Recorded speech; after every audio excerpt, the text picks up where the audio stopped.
Buenos días. Les saluda el ingeniero Jorge Eduardo Loaiza Pérez, profesor de la Facultad de Química e Ingeniería Química de la Universidad Nacional Mayor de San Marcos. En esta oportunidad vamos a conversar sobre el suelo y su degradación. En nuestra conversación anterior habíamos tratado el tema, en realidad, de la formación del suelo, ¿no? En realidad, el suelo requiere una serie de procesos formadores y factores formadores, ¿no? Al final de todo este proceso, logramos un suelo como un material, digamos, desarrollado y que tiene un conjunto de horizontes. En la vista que estamos presentando en este momento, ¿no?, vemos digamos, un esquema muy sencillo de los horizontes del suelo, ¿no? Desde la parte superior, desde el límite con la atmósfera o desde el límite de la capa de vegetación con la atmósfera, podemos tener el horizonte A, ¿no?, que es oscuro, lo podemos observar por el color. Luego tenemos el horizonte B, que es un poco más claro. Muy bien. Luego el horizonte C, que es más claro que el anterior, pero ya observamos esta roca disgregada, ¿no? Y el horizonte R, que también se denomina horizonte D, donde podemos observar ya la roca madre, fundamentalmente, ¿no? Entonces, en realidad, esos son los 4 grandes horizontes que podemos observar el suelo cuando se efectúa un corte, ¿no? En la foto que observamos en la derecha, sí podemos ver ya un corte de un suelo en un lugar determinado, y podemos observar en realidad los primeros horizontes, ¿no? El horizonte más oscuro, el horizonte más claro, y vamos observando que también encontramos parte de roca disgregada en el suelo. Muy bien. La degradación del suelo en realidad implica una serie de aspectos que debemos tener en cuenta, ¿no? En realidad, la cobertura vegetal protege al suelo, ¿no? Entonces, por ejemplo, en esta vista estamos observando cómo para construir una vía, ¿no?, una vía de acceso a un lugar, ¿no?, una vía carrozable, se ha tenido que retirar la cobertura vegetal. Se observa claramente, ¿no?, observamos claramente, ¿no?, que en esta zona, ¿no?, ¿no?, por ejemplo, teníamos vegetación. Se retiró la cobertura vegetal y se dejó los distintos horizontes del suelo, ¿no?, en contacto directo con la intemperie, ¿no? Además, estos vehículos, estos tractores que se utilizan para mover, ¿no?, el terreno, también le causan problemas al suelo, ¿no? Pero vamos a conversar sobre esto en el transcurso de los próximos minutos. Muy bien. Nuevamente, ¿no?, vimos una vista de lo que es el suelo, ¿no?, estos horizontes, y dependiendo de la especialidad que nosotros tengamos, estos horizontes pueden estar inclusive tener como subhorizontes y algunas características importantes, ¿no? Hay horizontes que son más fértiles, ¿no?, generalmente el horizonte A, ¿no?, una buena parte del horizonte B, y en esas partes más fértiles vamos a encontrar las raíces de las plantas, las raíces de los diversos cultivos, las raíces de los árboles, ¿no? Conforme vamos, digamos, bajando en relación a los horizontes, ya estas zonas se hacen menos fértiles. Entonces nos preocupa cuidar mucho en relación a la fertilidad del suelo los primeros horizontes, ¿no?, los primeros horizontes. Muchas veces por actividades industriales como actividades extractivas, ¿no?, sufren mucho estas capas superficiales. Por ejemplo, la minería busca llegar hasta el lecho rocoso, ¿no?, busca llegar hasta este horizonte D o horizonte R, que lo podemos observar aquí en estas vistas, ¿no?, porque a la minería le interesa lo que está acá abajo, ¿no? A la minería le interesa lo que está acá abajo, ¿no?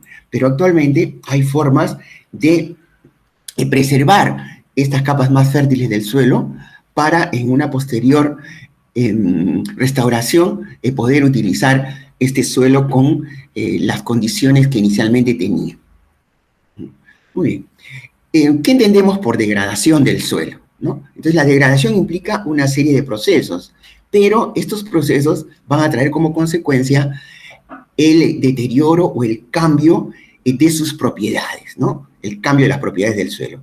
Aquí estamos observando una foto, ¿no?, de la selva de Madre de Dios en Perú, donde, digamos, el suelo ha sufrido todo tipo de degradación. Muy bien, desde la pérdida de cobertura vegetal, pérdida de los horizontes más fértiles, muy bien, pérdida concreta de suelo, ¿no?, contaminación, ¿no?, entre otros, ¿no? Entonces, hay casos en que la remediación de suelos es imposible, ¿no? ¿No? O tendría que pasar mucho, pero mucho tiempo para que las condiciones que lo originaron se vuelvan a dar, ¿no? Hay que tener en cuenta que el suelo es un recurso no renovable, no renovable. Entonces, para ir profundizando este concepto de degradación, ¿no?, entonces vamos a tener algunos aspectos, ¿no? Entonces, los suelos en realidad tienen una capacidad, ¿no? Una capacidad, ¿no?, para producir bienes, ¿no? Estos bienes pueden ser bienes para la agricultura o bienes relacionados con el beneficio de los bosques, bienes forestales, ¿muy bien? Pero, digamos, el suelo también posibilita, ¿ya?, que se brinden unos servicios ambientales, ¿no? El suelo es un sustrato, ¿no? El suelo es un sustrato para hacer posible el crecimiento, por ejemplo, de determinadas especies forestales, ¿no?, el crecimiento de los bosques. Y nosotros sabemos que los bosques capturan el dióxido de carbono.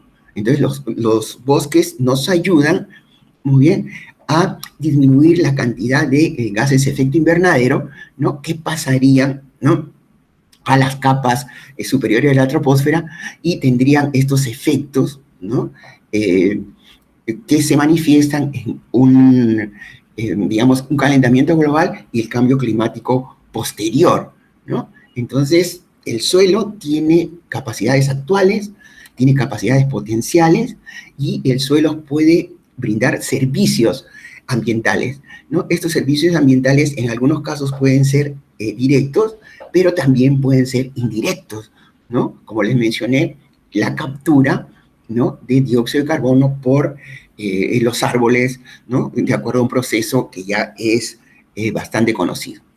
Muy bien. La actividad antrópica genera esta degradación de suelos, ¿sí?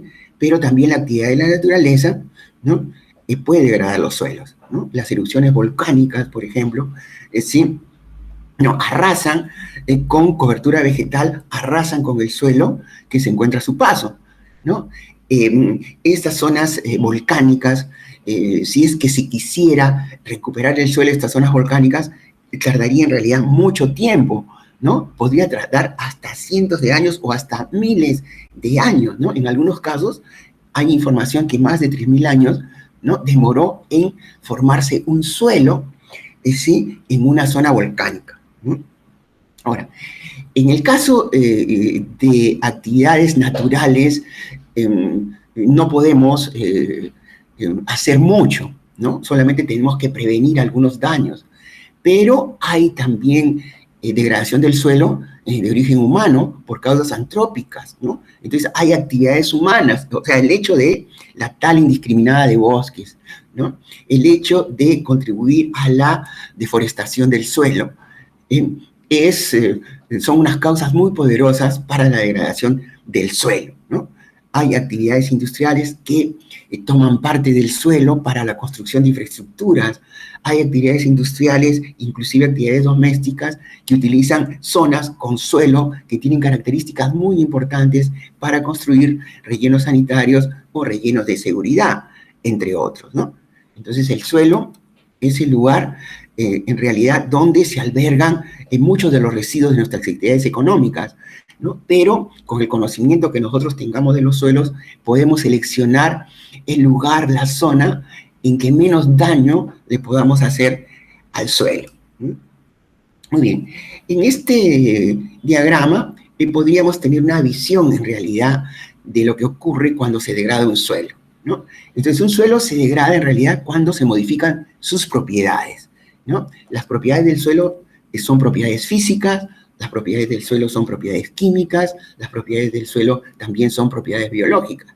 Entonces, un suelo tiene propiedades físicas, químicas y biológicas, ¿no? Por ejemplo, una propiedad física del suelo es la densidad, y se habla de densidad aparente, ¿no? Una propiedad química del suelo es el pH. Entonces, nosotros sabemos que el pH puede ser ácido, puede ser alcalino. Y una propiedad biológica del suelo puede ser el contenido de humus, ¿no? Entre otros, ¿ya? Pero también el suelo se degrada cuando se pierde, ¿no? Como material, ¿no? Entonces, si nosotros retiramos las capas superficiales, también estamos contribuyendo a la degradación del suelo.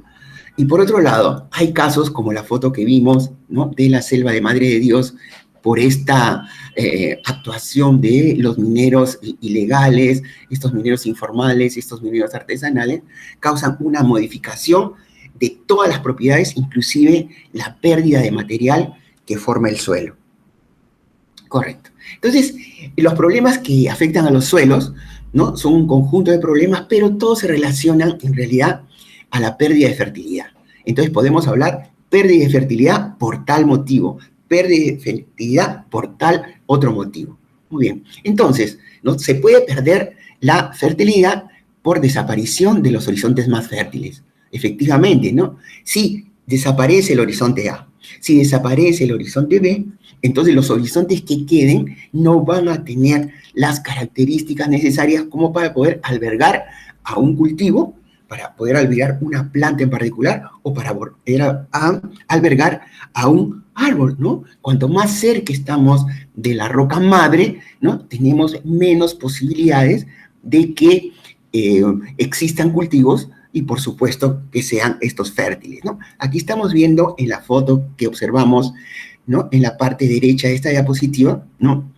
Una explotación, ¿no? De minerales a tajo abierto, ¿no? Vemos en la capa superficial de algunas zonas todavía observamos suelo, pero debajo de ellos ya, por supuesto, ya no encontramos suelo, encontramos roca, ¿no? Roca, y esta roca no es definitivamente fértil. La parte más fértil está en la parte superior, ¿no? En la parte superior. Muy bien. ¿Qué cosa es lo que interesaba en esta explotación minera? La roca madre, ¿no? O la roca maciza. Muy bien. Sí, nuevamente recordando para ir fijando estas ideas, hay un horizonte, a veces se llama el horizonte O el horizonte cero, que justo es el límite, ¿no? Entre la atmósfera o el aire de la atmósfera, ¿sí? Y el suelo, ¿no? En este límite hay cobertura vegetal, a veces hay hojarasca, entre otros. Luego el horizonte A, donde observamos que tenemos las raíces pueden penetrar muy bien en este horizonte A. Luego tenemos el horizonte B, también es fértil, pero ya no todos los cultivos penetran exactamente, muy bien, y tenemos como unos límites, ¿no? Generalmente entre el horizonte B y C vamos a encontrar las raíces. En el horizonte C encontramos la roca disgregada, ¿no? De pequeños tamaños, ¿no? A eso se denomina también un material parental, ¿sí? Y luego ya encontramos el lecho rocoso, ¿no? Que tiene su contraparte, ¿no? En este diagrama aquí, que lo vimos al inicio de esta presentación. Muy bien. Entonces, la pérdida de fertilidad se da, ¿por qué? Por la pérdida de los horizontes más superficiales, o sea, los horizontes más fértiles, el horizonte A y el horizonte B. Pero también la fertilidad se pierde por compactación. O sea que, si ustedes recuerdan, ¿no? El suelo tiene componentes inorgánicos, el suelo tiene componentes orgánicos. Estos componentes inorgánicos y componentes orgánicos ocupan casi el 50%, ¿sí? De la masa del suelo, ¿no? Muy bien, incluyendo el volumen, ¿no? Con las densidades adecuadas para ello. Pero un 25% la ocupa la humedad del suelo o la solución del suelo. Y otro 25% lo ocupa el aire, muy bien, o lo que se le llama la atmósfera del suelo, ¿no? Entonces, el suelo requiere espacios vacíos, el suelo requiere poros, el suelo requiere huecos. ¿Para qué? Para que circule por ahí el aire, para que circule por ahí el agua. Entonces, la pérdida de fertilidad del suelo se da también por compactación, cuando se ejerce alguna fuerza, muy bien, sobre el suelo que hace, muy bien, que se eliminen los huecos, ¿no? O hace que se reduzcan los huecos, ¿no? Y cuando se reducen los huecos, se reducen los poros y se reducen los lugares por los cuales puede circular el agua y el aire, ¿no? Entonces la compactación del suelo tiende, ¿no?, a que este suelo pierda su fertilidad, ¿no? Pierde su fertilidad. Por supuesto, en el suelo también encontramos organismos, ¿no?, como las lombrices, ¿no? Entonces las lombrices pueden ejercer su función de labrar la tierra, ¿sí?, siempre y cuando el suelo no esté compactado, ¿no? Porque de acuerdo a sus propias características, les es muy difícil, ¿no?, abrirse camino, crear nuevas rutas dentro del suelo cuando el suelo está compactado, ¿no? Es importante recordar, ¿no?, que las lombrices, ¿no?, generan residuos como resultado de su acción metabólica. Entonces, estos residuos metabólicos forman parte del humus, ¿no? Y este humus, denominado humus de lombriz, ¿no?, es un gran nutriente, ¿sí?, para los diversos cultivos. Entonces, las lombrices cumplen una función importantísima en los suelos. Adicionalmente, habría que tener en cuenta, ¿no?, de que lo que las lombrices consumen como alimento, muy bien, lo vierten luego como residuos, ¿no? Aproximadamente, ¿no?, para tener una idea, ¿no?, de todo lo que consume una lombriz, el 70% lo genera como residuos metabólicos y lo genera, ¿no?, o lo vierte como humus, ¿no?, que es muy importante para la fertilidad de los suelos. Muy bien.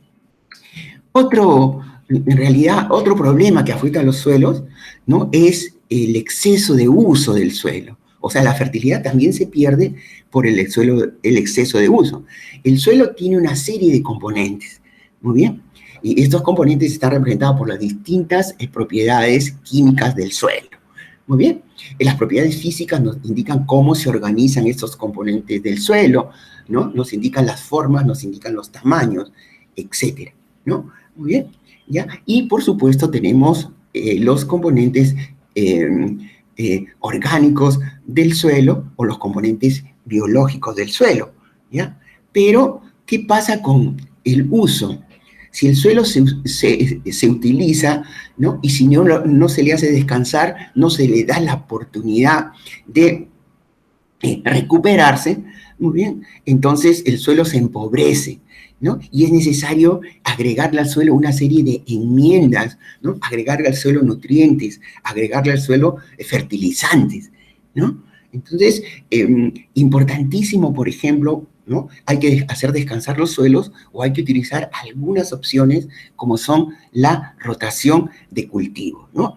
En nuestro caso, estas exposiciones son para ingenieros químicos, ¿no?, o profesionales afines, ¿ya? Pero los ingenieros agrónomos, los ingenieros agrícolas, los edafólogos, ¿no?, entre otros, tienen, por supuesto, un conocimiento mucho más profundo de estos temas, ¿no?, para los fines, ¿no?, que los ingenieros químicos necesitamos conocer sobre el suelo y sobre formas de que estos sean afectados, ¿no? Es importante que reflexionemos sobre estos temas, ¿no? Ya. Otra posibilidad de que se pierda fertilidad en los suelos es por la contaminación, ¿no? Podemos tener, digamos, un exceso de fertilización, muy bien, un exceso de otros agroquímicos, ¿no? Por ejemplo, los agentes para combatir plagas, muy bien, ¿no? Podemos contaminarlo por el vertido de residuos sólidos urbanos o residuos domésticos. Podemos efectuar la contaminación del suelo, ¿no?, por los vertidos o los residuos industriales, muy bien, además de los vertimientos de agua sin tratamiento, ¿no? Entonces, malas prácticas de fertilización o agregado de agroquímicos o disposición, ¿no?, de residuos, ¿no?, residuos de la actividad humana. Y eso pueden contaminar, ¿no?, los suelos y hacer que pierdan su fertilidad. Muy bien.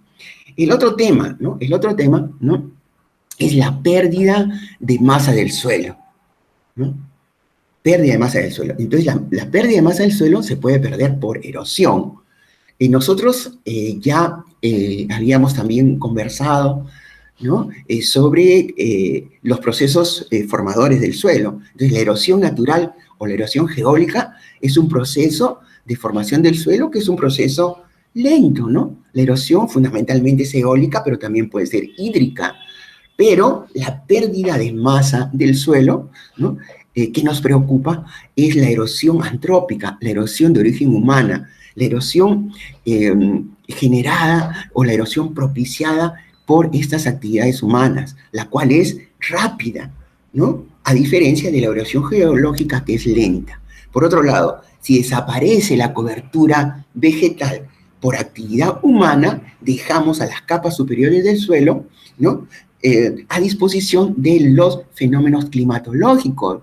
Entonces, vientos con una velocidad elevada, ¿sí?, pueden desprender partículas de suelo, ¿no? Agua, ¿no?, que se vierta sobre los suelos, y lo que no pueda disolver, el agua la va a arrastrar. Entonces vamos a ir perdiendo masa del suelo. Entonces, la erosión hay que cuidarla, y sobre todo la erosión antrópica. En la foto estamos observando, ¿sí?, un vehículo, ¿no?, en este caso un tractor, ¿no?, que está pasando sobre el suelo. Y esto está generando erosión antrópica. Estamos observando aquí, ¿no?, estamos observando, por ejemplo, ¿sí?, partes del suelo que se desprenden por el paso de este vehículo, ¿no? El paso de este vehículo también, como habíamos conversado hace unos minutos, lo que hace es compactar el suelo, ¿no? Muy bien. Podemos tener una serie de casos, ¿no?, para poder observar gráficamente en realidad lo que ocurre. Por supuesto, para poder hacer estas gráficas necesitamos tiempo, que transcurre un tiempo determinado, ¿sí? Necesitamos analizar un tipo de suelo en especial. Imaginemos que este suelo que estamos analizando aquí es un suelo con vocación agrícola, y este suelo con vocación agrícola alberga a un cultivo de una especie X. Muy bien, y nosotros podamos graficar aquí producción o productividad en el eje vertical y degradación del suelo en el eje horizontal. La degradación del suelo en realidad se puede medir, por ejemplo, en porcentaje, ¿no? El porcentaje de suelo degradado en relación al área, o podemos medirlo en pérdida del suelo con respecto a determinada cantidad de material del suelo con respecto a una unidad de tiempo, ¿no? Van a encontrar con respecto a años, por ejemplo, algún tipo de valores, etcétera, ¿no? Entonces, esta gráfica nos indica lo siguiente, ¿no?, que conforme el suelo se degrada, su producción o su productividad, dependiendo de las unidades que utilicemos, disminuye, ¿no? Entonces, imaginemos unas condiciones donde la degradación del suelo sea baja. Imaginemos que la degradación del suelo sea baja, como de 1. Y si nosotros vemos el nivel de producción de este suelo cuando la degradación es de 1, encontramos un nivel de producción de sub 1. Muy bien. Pero cuando la degradación del suelo aumenta a D2, ¿no?, observamos que la producción disminuye, ¿no? Entonces vemos que, ¿no?, la relación que existe entre el aumento de la degradación, muy bien, y la disminución de producción o productividad es inverso, ¿no? Cuanto más degradado, menos producción. Cuanto más degradado, menos productividad, ¿no?, en aspectos generales. Tenemos otra situación, ¿no? Tenemos también en el eje vertical los niveles de producción o niveles de productividad, y en el eje X o en el eje horizontal, ¿sí?, la posibilidad de que exista fertilización, ¿no? Entonces, imagínense que en el punto A nosotros agregamos una determinada cantidad de fertilizante, ¿no?, por hectárea, ¿no?, por ejemplo, a un determinado suelo. Entonces, el suelo que está degradado con ese nivel de fertilización va a tener un nivel de producción P sub 2 o una productividad P sub 2. Mientras que si tenemos un suelo con las mismas condiciones para el mismo tipo de cultivo y no está degradado, entonces el nivel de producción o el nivel de productividad va a ser P sub 1, ¿no? Entonces la fertilización o el abonado, el agregado de enmiendas, entre otros, va a ser mucho más beneficioso en suelos no degradados, muy bien, que en suelos degradados. En algunos casos, por más que agreguemos una gran cantidad de fertilizantes, no vamos a conseguir, muy bien, en un suelo degradado, los niveles de producción deseados, ¿no? Gráficas sencillas, como las mostradas, que implican en realidad un trabajo importante de muestreo, de análisis, etcétera, nos dan una visión de lo que puede ocurrir, ¿no? Para que nosotros tengamos estas posibilidades de prevenir en realidad la degradación del suelo, ¿no? Muy bien. Hay tablas que se encuentran, ¿no? Sobre cómo podríamos nosotros ver si un suelo se degrada o no, ¿no? Se degrada o no. Entonces podríamos ver en el caso de la erosión, que nosotros veríamos en una tabla superior, ¿no? Lógico, en estas tablas que estoy mostrando hay muchos datos, pero lo importante es que encontremos simplemente cómo las interpretamos, ¿no? La pérdida del suelo, ¿no? La pérdida del suelo se puede expresar, ¿no? En milímetros de suelo por año, lo podemos expresar en toneladas por hectáreas por año, ¿no? Entonces tenemos algunos valores orientativos, ¿no? La erosión puede ser nula o ligera, puede ser moderada, puede ser alta, dependiendo de lo que ocurra, ¿no? Entonces, por ejemplo, ¿no? Si tenemos una pérdida, ¿no? De 100 toneladas por hectárea por año de suelo, entonces la erosión sería alta, ¿no? O equivalente a que tener, por ejemplo, que se pierde, ¿no? 10 milímetros de suelo por año, ¿no? Entonces, tendríamos estos efectos de la erosión. Muy bien. Con respecto a la degradación física, también podríamos ver el aumento de la densidad aparente, ¿no? ¿Qué pasa con la densidad aparente? La densidad aparente, ¿no? Tiene un determinado valor, muy bien, y este valor puede aumentar, ¿no es cierto? Entonces, cuando aumenta la densidad aparente, nosotros decimos que definitivamente el suelo se está compactando, ¿no? Entonces, podríamos nosotros medir, ¿no? En cuánto aumenta la densidad aparente, en qué rango está, qué porcentaje de aumento tenemos, y ver si esta degradación física en relación a la compactación es una compactación nula, una compactación ligera, una compactación moderada, una compactación alta o una compactación muy alta, ¿no? Los términos que están dentro de la tabla son como porcentajes, ¿no? Son porcentajes, ¿ya? Muy bien. El otro tema es la permeabilidad, ¿no? La permeabilidad del suelo. ¿Sí? La permeabilidad del suelo permite, muy bien, que exista una infiltración de agua, ¿no? Una infiltración de agua, ¿no? Entonces hay una relación también entre las propiedades, ¿no? Entre las propiedades, ¿no? Entonces, la permeabilidad del suelo, de un suelo, se expresa entre centímetros por hora, ¿no?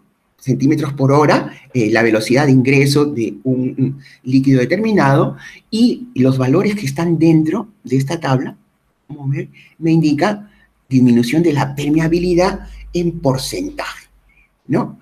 En suelos donde teníamos una velocidad de ingreso rápida, ¿no?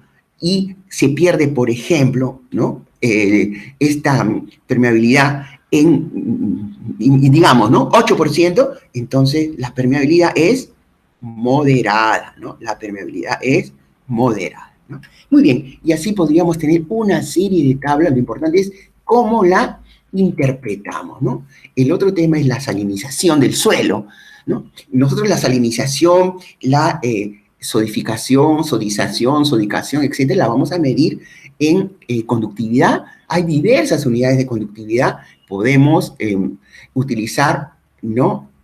Los mos, ¿no? O los siemens, ¿no? Y generalmente se utiliza en milisiemens, ¿no? O milimos, ¿no? Para tener en cuenta ello, ¿no? Entonces, por ejemplo, aumento de la conductividad en la capa de 0 a 40 centímetros, ¿no? Entonces, tomamos una muestra entre 0 a 40 centímetros y vemos, ¿no? cómo aumenta la conductividad en relación a la conductividad que tenía, ¿no? Se aumenta muy bien, ¿no? Por decirles, ¿no? Es 5, ¿no? Milisiemens o milimos, ¿no? Por centímetro por año, entonces diremos que la salinización es alta. Igualmente, para el caso de sodio, el sodio intercambiable, ustedes saben que una propiedad química del suelo importante es la capacidad de intercambio iónico y la capacidad de intercambio catiónico en particular, ¿no? Y eso está, ¿no?, medido en una capa de 0 a 40 centímetros.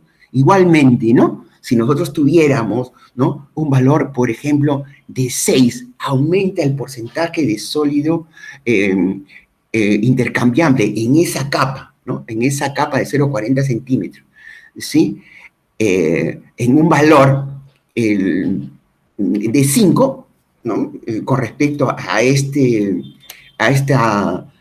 medida que nosotros tenemos, entonces diríamos que sería muy alta, ¿no? Muy alta, ¿no? Muy alta, ¿no? Entonces, por ejemplo, y así podríamos interpretar, ¿no?, algunos otros valores, ¿no?, con respecto a lo que recurre al suelo en relación a la degradación química. Pero podríamos también tener en cuenta lo que ocurre en relación a la degradación biológica, ¿no? Por ejemplo, disminución de humus en una capa de 0 a 30 centímetros en porcentaje por año, ¿no? Si disminuye 4, ¿no?, 4% el porcentaje de humus, ¿sí?, entonces diremos que la degradación biológica es alta, ¿no?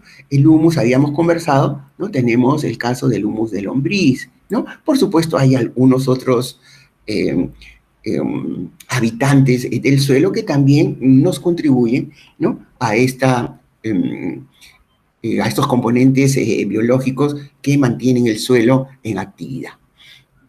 Bueno, entonces la degradación del suelo, habíamos visto que puede ser degradación física, química, biológica. Lo que acabamos de manifestar también lo podemos colocar en una tabla, en un cuadro, en un diagrama, ¿no?, para tener en cuenta esos aspectos. Nosotros hemos relacionado la degradación del suelo con la pérdida de productividad. Muy bien, entonces, para terminar brevemente, ¿no?, ¿qué podemos hacer frente a la degradación de suelos? Entonces, cuando tenemos suelos degradados, lo que hay que aplicar es método de remediación, ¿no? Y hay, digamos, varios criterios para clasificar los métodos de remediación, ¿no? Nosotros vamos a dar una visión muy sencilla, no es el tema de esta conversación, que podríamos continuarla en otra oportunidad. Muy bien, según la estrategia de remediación, ¿no?, puede ser destruir, ¿no?, aquel agente, por ejemplo, que está contaminando el suelo, ¿no? Ya, en otra opción es la captura. No lo destruimos, simplemente lo tratamos de sacar, ¿no? Lo recuperamos para destrucción futura o para utilizarlo con otros fines, ¿no? Y la otra opción, según la estrategia de remediación, es inmovilizar al agente que contamina el suelo, ¿no? Entonces, colocándole una barrera física, ¿no? Una barrera física. ¿Ya? Muy bien.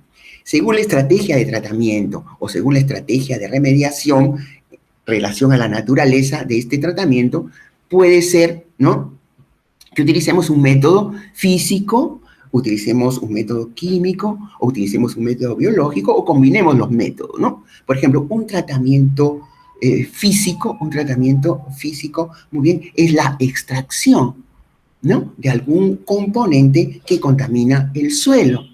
Muy bien, entonces para eso nosotros podemos inyectar aire, podemos inyectar aire frío, podemos inyectar aire caliente. Entonces vamos a tener en el suelo unos pozos de inyección y vamos a tener unos pozos de extracción, y esos pozos de extracción van a estar conectados, ¿no?, con algunos contenedores, muy bien, para poder retirar este tipo de agente del suelo. Puede ser químico, podemos favorecer una reacción química, podemos neutralizar, muy bien, por ejemplo, ¿no? Podemos utilizar una bioremediación, pero para la bioremediación hay diversos tipos, ¿no? Diversos tipos, ¿no? Podemos utilizar una fitoremediación, podemos utilizar una rizoremediación, entre otros, ¿no?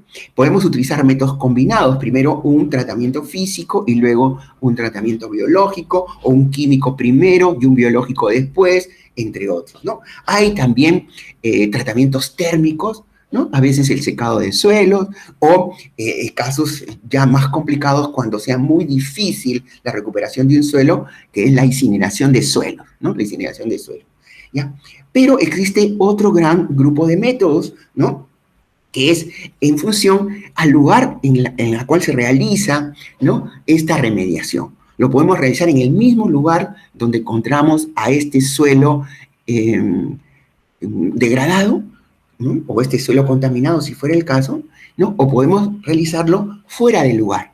Entonces, todo fuera del lugar se conoce como ex situ, en el lugar se conoce como in situ, muy bien, y fuera del lugar todavía tenemos dos opciones, ¿no? Que sea fuera del lugar, pero al costado del suelo degradado, o que sea fuera del lugar, lejos donde se encuentra el suelo degradado, porque requiere llevarlo, por ejemplo, a una zona donde podamos hacer land farming o llevarlo a una planta de tratamiento de suelos.